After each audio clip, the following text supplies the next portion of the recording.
ಧರ್ಮಸ್ಥಳ ಷಡ್ಯಂತ್ರ ಕೇಸ್ನಲ್ಲಿ ಜಯಂತ್ರನ ಎಸ್ಐಟಿ ಅಧಿಕಾರಿಗಳು ವಿಚಾರಣೆ ನಡೆಸಿದ್ರು. ಇದೇ ವೇಳೆ ಮಾತನಾಡಿದ ಜಯಂತ್, ಎಲ್ಲವನ್ನ ಎಸ್ಐಟಿ ಅಧಿಕಾರಿಗಳಿಗೆ ಹೇಳಿದ್ದೇನೆ. ಎಸ್ಐಟಿಯಿಂದ ಸತ್ಯ ಹೊರಬರುತ್ತೆ ಅಂತ ತಿಳಿಸಿದ್ರು. ನನ್ನ 3 ಮೊಬೈಲ್ ವಶಕ್ಕೆ ಪಡೆದಿದ್ದಾರೆ.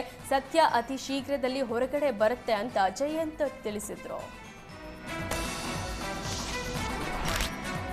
ದಿನದಿಂದ ದಿನಕ್ಕೆ ಚಿಕ್ಕೋಡಿ ಡಿಸಿಸಿ ಬ್ಯಾಂಕ್ ಚುನಾವಣೆಯ ಕಾವು ಜೋರಾಗ್ತಿದೆ. ಹುಕ್ಕೇರಿ ತಾಲೂಕಿನ ಅಂಕಲದಲ್ಲಿ ಜಾರಕಿಹೊಳಿ ಬೆಂಬಲಿಗರು ಹಾಗೂ ಕತ್ತಿ ಬೆಂಬಲಿಗರ ನಡುವೆ ಗಲಾಟೆ ನಡೆದಿದ್ದು, ಅಂಕಲ ಕುಡಿಕ್ಷೇತ್ರ ಗ್ರಾಮದಲ್ಲಿ ಗುಂಪು ಘರ್ಷಣೆ ಸಂಭವಿಸಿದೆ. ಸ್ಥಳದಲ್ಲಿ ಕಲ್ಲು ತೂರಾಡಿ ಬಡಿಗೆಗಳಿಂದ ಜನ ಹೊಡೆದಾಡಿಕೊಂಡಿದ್ದಾರೆ. ಡಿಸಿಸಿ ಬ್ಯಾಂಕ್ ಚುನಾವಣೆಯಿಂದಾಗಿ ಗ್ರಾಮಗಳ ನಡುವೆ ದ್ವೇಷ ಉಂಟಾಗಿದ್ದು, ಪಿಕೆಪಿಎಸ್ ಟರಾವು ಪಾಸ್ ಮಾಡುವ ವಿಚಾರಕ್ಕೆ ಗಲಾಟೆ ನಡೆದಿದೆ ಎನ್ನಲಾಗಿದೆ. ಘಟನೆಯಿಂದ ಸ್ಥಳದಲ್ಲಿ ಬಿಗುವಿನ ವಾತಾವರಣ ಸೃಷ್ಟಿಯಾಗಿದ್ದು, ಪೊಲೀಸರ ಮುಂದೆಯೇ ಜನ ಬಡಿದಾಡಿಕೊಂಡಿದ್ದಾರೆ.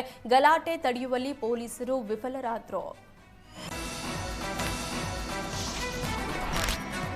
ಶಿವಮೊಗ್ಗದ ಸಾಗರದಲ್ಲಿ 2 ಸಮುದಾಯಗಳ ಮುಖಂಡರ ಶಾಂತಿ ಸಭೆ ನಡೆಸಲಾಯಿತು. ಇದೇ ವೇಳೆ ಮಾತನಾಡಿದ ಶಿವಮೊಗ್ಗ ಜಿಲ್ಲಾ ಎಸ್ಪಿ ಮಿಥುನ್ ಕುಮಾರ್, ಸಾಗರ ಶಾಂತಿಯುತವಾಗಿ ಇದೆ, ಯಾರೂ ಕೂಡ ಆತಂಕಕ್ಕೆ ಒಳಗಾಗಬಾರದು ಅಂತ ತಿಳಿಸಿದ್ರು. ಒಂದು ಘಟನೆ ಇಟ್ಕೊಂಡು ಅಪಪ್ರಚಾರ ಮಾಡೋದು ಸೂಕ್ತವಲ್ಲ. ಪೊಲೀಸ್ ಇಲಾಖೆ ಏನ್ ಕೆಲಸ ಮಾಡಬೇಕು ಆ ಕೆಲಸ ಮಾಡ್ತಿದೆ. ಕೆಲವರಿಗೆ ಮಾತಿನಿಂದ ಹೇಳಿದ್ರೆ ಅರ್ಥ ಆಗತ್ತೆ, ಇನ್ನೂ ಕೆಲವರಿಗೆ ಅರ್ಥ ಆಗೋದಿಲ್ಲ. ಯಾರ್ಯಾರಿಗೆ ಯಾವ ಅರ್ಥದಲ್ಲಿ ಹೇಳಬೇಕು, ನಾವು ಆ ಕೆಲಸ ಮಾಡ್ತಿದ್ದೇವೆ ಅಂತ ಜಿಲ್ಲಾ ಎಸ್ಪಿ ಮಿಥುನ್ ಕುಮಾರ್ ತಿಳಿಸಿದ್ರು. ಯಾರೇ ತಪ್ಪು ಮಾಡಿದ್ರೆ ಅವರ ವಿರುದ್ಧ ಮುಲಾಜಿಲ್ಲದೆ ಕ್ರಮ ಕೈಗೊಳ್ಳಲಾಗುತ್ತೆ ಅಂತ ಎಚ್ಚರಿಕೆ ಕೊಟ್ಟರು. ದಸರಾ ಉದ್ಘಾಟನೆಗೆ ಬಾನು ಮುಷ್ತಾಕ್ ಆಯ್ಕೆಗೆ ಹಿಂದೂ ಜಾಗರಣಾ ವೇದಿಕೆ ಸದಸ್ಯರು ವಿರೋಧಿಸುತ್ತಿದ್ದಾರೆ. ನಮ್ಮ ನಡಿಗೆ ತಾಯಿ ಚಾಮುಂಡೇಶ್ವರಿ ಸನ್ನಿಧಿಗೆ ಸಂಕಲ್ಪ ಪಾದಯಾತ್ರೆ ಹಮ್ಮಿಕೊಂಡ ಕಾರ್ಯಕರ್ತರನ್ನ ಪೊಲೀಸರು ತಡೆದ್ರು.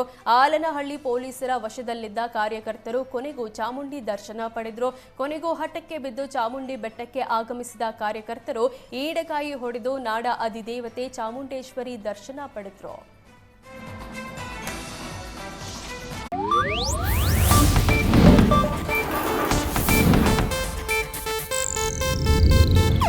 ಇದು ಏಷ್ಯಾನೆಟ್ ನ್ಯೂಸ್ ನೆಟ್ವರ್ಕ್ ಪ್ರಸ್ತುತಿ.